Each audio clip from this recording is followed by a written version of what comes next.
controles. Sí, ya lo encontré. Sí, ya. Muchas gracias.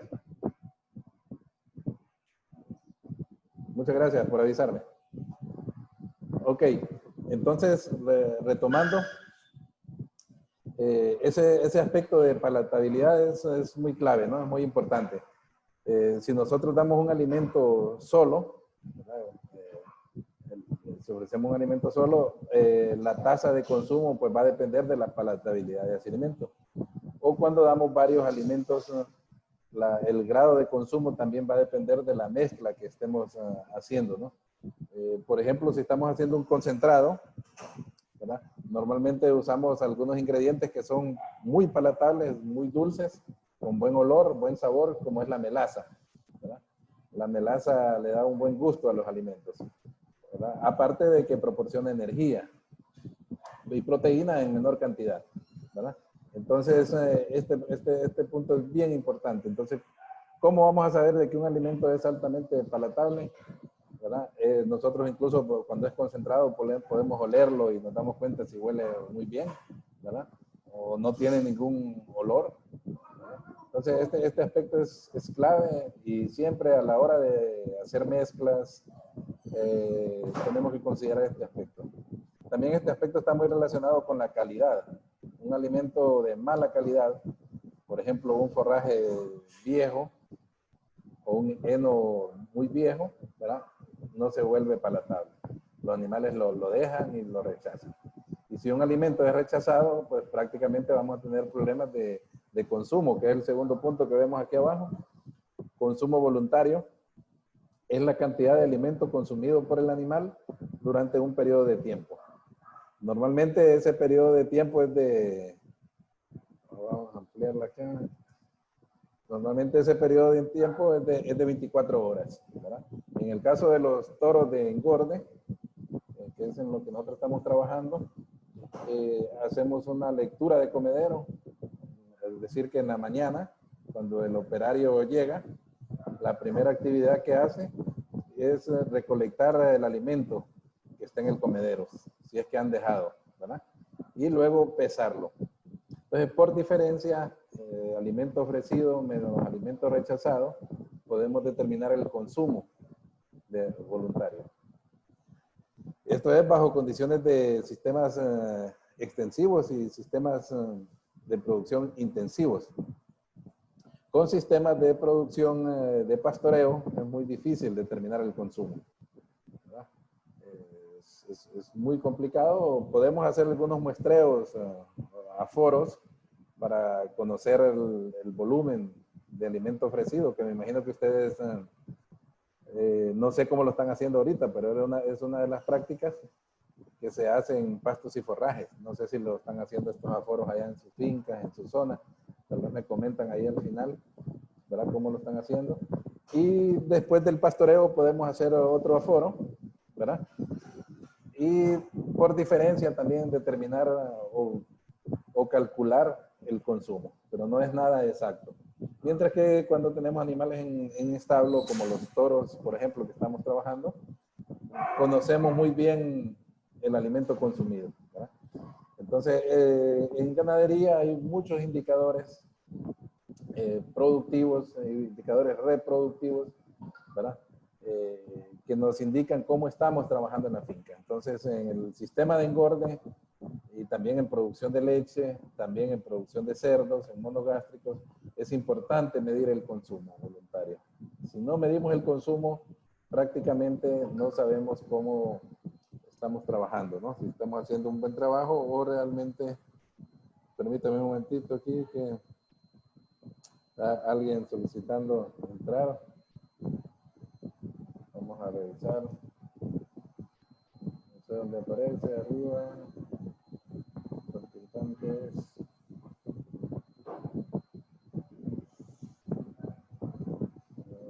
No me aparecen acá. Estén solicitando.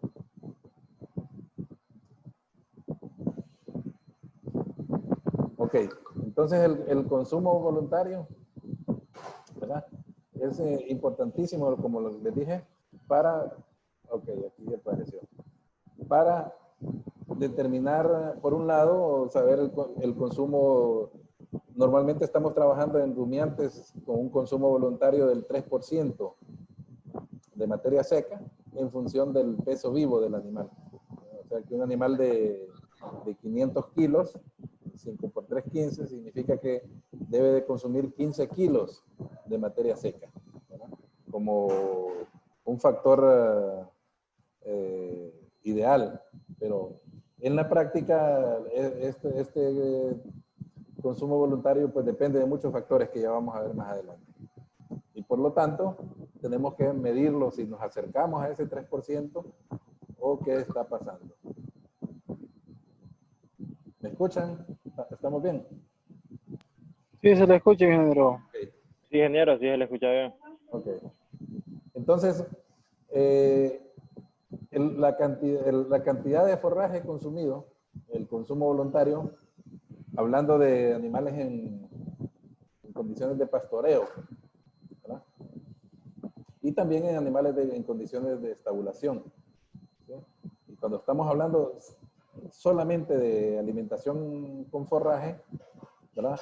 El consumo voluntario va a depender de 3 aspectos. Número 1, la disponibilidad de forraje adecuado. ¿Qué tanto forraje tenemos en la pradera o en el comedero? ¿Verdad? La composición física y química del forraje. ¿Verdad? Si tenemos forrajes muy toscos, con mucha fibra, el consumo voluntario va a ser bajo, ¿verdad? Y composición química, pues nos estamos refiriendo al análisis bromatológico, ¿verdad? Si tenemos alimentos con baja calidad energética, proteica, el consumo baja. En otras palabras, el consumo voluntario aumenta a medida que aumenta la calidad. Y lógicamente los requerimientos del animal. Cada animal requiere energía, proteína, calcio, fósforo, y varía dependiendo de la etapa fisiológica y la etapa productiva del animal, de la especie también. Entonces vamos a verlo aquí un poquito más adelante, con más detalle. Lo que les estaba comentando, si tenemos una pradera muy densa, ¿verdad? Un potrero con buenas condiciones, entonces los mordiscos van a ser mayores. O sea que el consumo voluntario bajo condiciones de pastoreo es el número de mordiscos, ¿verdad? Por día, por tamaño del mordisco. Entonces imagínense ustedes una pradera que esté muy densa con un buen pasto, lógicamente que el animal va a caminar menos, va a tener más mordiscos en el día, y lógicamente el tamaño del mordisco va a ser mayor. Se ha observado que el máximo número de mordiscos que hace una vaca en un día es de 36,000 mordiscos. Imagínense que hay gran cantidad de movimiento, ¿no? Y que el consumo voluntario se reduce cuando cada mordisco contiene menos de 0.3 gramos de forraje. Recordemos que el forraje es bien muy liviano, ¿verdad? Entonces, para hacer 1 gramo realmente ocupa bastante, o sea, se ve que es considerable la cantidad de forraje, ¿no? Entonces, y si es en comederos, cuando estamos alimentando vacas en producción, estamos alimentando toros de engorde, o también los mismos cerdos, las mismas aves, ¿verdad? Si tienen una buena disponibilidad de alimento, lógicamente que el consumo va a ser mayor, definitivamente. La mayor parte de los ganaderos utilizan el pastoreo extensivo, muy conocido por ustedes, donde se ocupan grandes áreas con poca productividad de los pastos y donde los potreros son muy grandes, ¿verdad? Entonces los animales tienen que caminar y caminar y caminar para buscar un mordisco como el que vemos acá, ¿verdad? Y significa entonces que en 24 horas el número de mordiscos es muy pobre, ¿verdad? Y la cantidad de alimento por mordisco también es baja, ¿verdad? Porque no hay disponibilidad de forraje como tal. El otro tema muy importante es la digestibilidad del alimento, ¿verdad? ¿Qué es la digestibilidad? Es la medición de la cantidad de nutrientes. Ojo, ¿verdad? Estamos hablando de nutrientes, no estamos hablando de cantidad de alimento o volúmenes de alimento. Es la medición de la cantidad de nutrientes que después de pasar por el tubo digestivo no aparece en las heces. Significa que si le hemos dado a una vaca 1000 gramos de proteína, ¿verdad? Y lógicamente aparecen 200 gramos en las heces, significa que tenemos un 80% de digestibilidad. Pero recordemos siempre que es de los nutrientes como tal, no del volumen de la materia seca, ni de la cantidad de alimento que consume el animal en el día. Ahora, la digestibilidad, ¿por qué es influenciada? ¿O de qué factores depende? Número 1, digestión de la materia seca.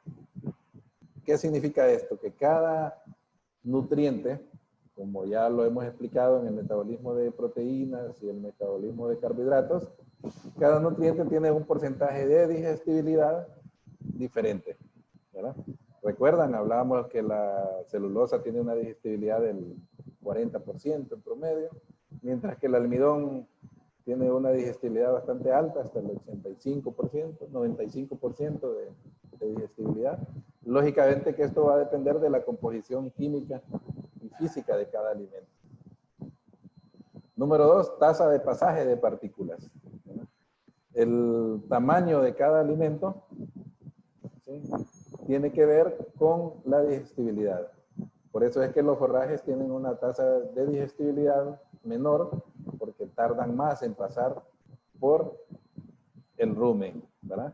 Y también depende de la presentación. Si nosotros estamos dando un pasto picado, por ejemplo, en una picadora, un tamaño de partícula menor, o estamos dando un pasto sin picar, lo estamos dando con trozos muy grandes, lógicamente que esta tasa de pasaje va a ser mayor y eso afecta la digestibilidad de ese alimento.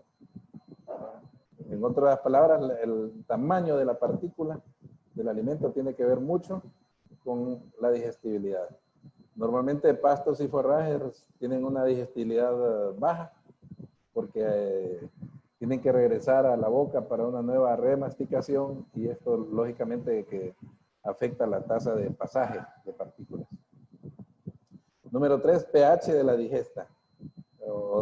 Cada alimento en sí tiene un pH diferente, ¿verdad? Y recordemos que el pH ideal para una buena digestión en el rumen es un pH neutro, ¿verdad? Entonces esto también va a afectar la tasa de digestibilidad. Y por último, la naturaleza de la población microbiana. Muy importante saber y conocer, esto ustedes tienen que tenerlo claro, que cada alimento, ¿verdad?, tiene un tipo de bacterias específicas para degradar ese tipo de alimento. Por ejemplo, si estamos alimentando con urea, nosotros necesitamos tener una población microbiana de bacterias que nos degraden la urea, ¿verdad? Normalmente le llamamos bacterias ureolíticas. Pero esta población microbiana de bacterias ureolíticas va a depender de la disponibilidad del alimento en el rumen. Significa que cuando un alimento no está presente en el rumen, la población microbiana de esas bacterias específicas de ese alimento son bajas. Y van aumentando a medida que vamos aumentando la disponibilidad de ese alimento en el rumen. Igual pasa con el almidón, por ejemplo, con las bacterias amilolíticas, ¿verdad? Si un animal nunca le hemos dado maíz, nunca ha usado almidón, lógicamente que la población de bacterias amilolíticas es muy baja. Y eso es lo que pasa normalmente con los toros de engorda, ¿verdad? Que los traemos de potrero y luego los sometemos a una dieta caliente con bastante almidón. Entonces tenemos que ir creando esa población y a ese tiempo le llamamos un periodo de adaptación de los animales, ¿verdad?, donde vamos introduciendo poco a poco, aumentando las cantidades de los alimentos nuevos, ¿verdad?, para precisamente que esa población microbiana pueda subir. Ok. Otro elemento muy importante es la conversión alimenticia. ¿Qué es la conversión alimenticia? Es la cantidad de alimento que se necesita para producir un kilo de producto. Este kilo de producto puede ser un kilo de leche, un kilo de carne, un kilo de huevos, ¿verdad? Etcétera. ¿Qué cantidad de alimento necesitamos para producir un kilo de producto? Y ahí entra en juego entonces el indicador que vimos al inicio en cuanto al consumo voluntario de materia seca. Si nosotros no conocemos cuál ha sido el consumo de alimento, definitivamente no vamos a poder sacar este factor de conversión alimenticia, porque necesitamos saber el consumo de alimento de ese animal, ¿verdad? Y conociendo la ganancia diaria de peso o la producción de leche o los kilos de huevos que se produce, podemos decir que se invirtieron tantos kilos de materia seca por kilo de alimento. Y en esto pues ya tenemos algunos factores. En el caso de la producción de carne bovina, ¿verdad? El factor ideal es 6:1. O sea, 6 kilos de materia seca por kilo de alimento de carne producida. O 6 libras de alimento de materia seca por libra de carne producida. Entonces este indicador conversión alimenticia es importante.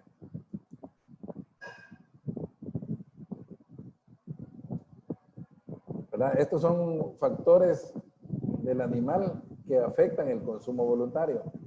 Los factores que vimos anteriormente normalmente son factores del alimento que afectan el consumo voluntario. En este sentido, entonces, el estado fisiológico y la actividad metabólica afecta el consumo voluntario. Por ejemplo, cuando tenemos vacas en producción de leche, ¿verdad? Tienen un estado fisiológico bastante fuerte, con una actividad metabólica igual. Producir 10 litros de leche o 20 litros de leche, se necesita mucha energía, mucha proteína y mucho, el metabolismo está bastante acelerado. Entonces, el consumo de alimentos es mayor. Cuando estas vacas están secas, por ejemplo, ¿verdad? El consumo voluntario disminuye. ¿Sí? Entonces, es muy importante también la actividad fisiológica del animal. Salud. Cuando un animal está enfermo, lógicamente afecta el consumo voluntario. Nosotros ahorita, a veces tenemos problemas con los toros, con problemas de pezuña, por ejemplo. Cuando hay mucho lodo o han caminado, este problema de pezuña, que es un problema de salud, pues, afecta el consumo. Los animales dejan de comer. Y al dejar de comer, lógicamente que la ganancia de peso baja. Y este es un problema, los mayores problemas que tenemos en los feedlots o en la producción estabulada es precisamente el problema de pezuñas. Eso es en el caso de engorda. En el caso de ganado de leche, por ejemplo, la mastitis es un problema serio también. Cuando un animal está enfermo, baja el consumo de alimentos. Y por lo tanto, si baja el consumo de alimentos, baja su productividad. La raza también influye, ¿verdad? Sabemos que hay razas más adaptadas al trópico, como son las razas cebuinas, cebú, que son razas muy resistentes y pueden moverse en una topografía bastante inclinada, comparada con una raza Holstein, por ejemplo. Entonces, al final, esta raza cebú consume más alimento porque tiene una mayor capacidad de movilización bajo condiciones del trópico. Eso es bien importante. Y por último, muy importante es el peso vivo del animal. Recuerden que un animal con un peso vivo bajo, su consumo de alimento también es bajo. Pero no es lo mismo alimentar un toro de 200 kilos, ¿verdad?, que alimentar un toro de 500 kilos. O sea, se necesita alimento para mantenimiento y para mantener ese cuerpo con sus funciones vitales. Entonces el consumo es mayor, ¿verdad? Y esa es una de las dificultades, ¿no? Una de las situaciones en los toros de engorde, que cuando pasan de las 1000 libras, 1100 libras, 1200, el consumo de alimentos es altísimo, porque tienen que mantener esos 500 kilos, ¿verdad?, de una manera saludable y lógicamente aumenta el consumo. Bueno, nos falta tiempo restante de 6 minutos. Ok, podemos seguir. Otro aspecto importante es qué es energía, ¿verdad? Porque estos términos los vamos a estar viendo muy seguido. Se define energía como la capacidad de generar movimiento o lograr la transformación de algo. Generar movimiento, por ejemplo, una planta hidroeléctrica, por ejemplo, genera movimiento, ¿verdad? La tracción misma, entonces se ocupa energía. Y también para la transformación de algo. Ese algo puede ser 1 kilo de carne, puede ser 1 kilo de huevo, puede ser 1 kilo de leche, ¿verdad? Para producir eso se necesita energía. Energía que la proporcionan los alimentos, ¿verdad? Tanto los pastos y forrajes como los demás nutrientes. ¿Ok? Caloría. Entonces, estos son términos que vamos a estar utilizando a la hora de hacer balanceo de raciones y los he traído para que ustedes los conozcan y podamos manejarlos. ¿Ok? ¿Qué es caloría? Es la cantidad de calor necesario para elevar la temperatura de 1 gramo de agua, o sea, de 14.5 grados centígrados a 15 grados centígrados bajo una presión atmosférica normal. Entonces, cuando hablemos de calorías, sabemos que es el calor necesario para elevar 1 gramo de agua 1 grado centígrado. ¿Ok? Y cuando hablemos de kilocaloría, estamos hablando del calor necesario para elevar la temperatura de 1 kilogramo de agua 1 grado centígrado, bajo una presión atmosférica normal. Una kilocaloría tiene 1000 calorías. Es importante conocer algunas equivalencias porque a la hora de hacer balanceo de raciones, en las tablas encontramos el término caloría, que es el usado por el sistema técnico de unidades, y también encontramos joule. Joule también lo encontramos en las tablas, utilizado por el sistema internacional de unidades. Entonces, retomando, 1 kilocaloría es igual a 1000 calorías. 1 megacaloría, estamos hablando de 1000 kilocalorías. O sea, 1.000.000 de calorías. Entonces, este término de megacaloría lo vamos a utilizar bastante, ¿verdad? Porque los requerimientos nutricionales de energía están en función de megacaloría. Entonces, cuando hablemos de 1 megacaloría, estamos hablando de 1.000.000 de calorías.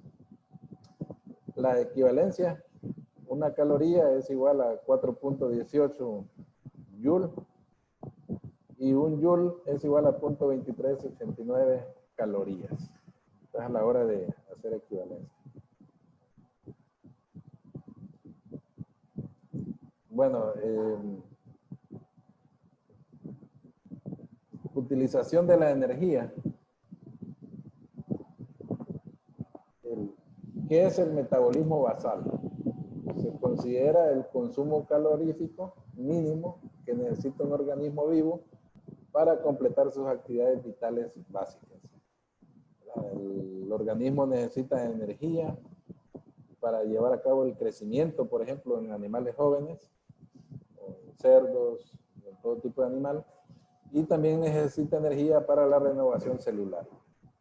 Entonces, esta energía que se utiliza para el crecimiento y para la renovación celular, le llamamos metabolismo basal.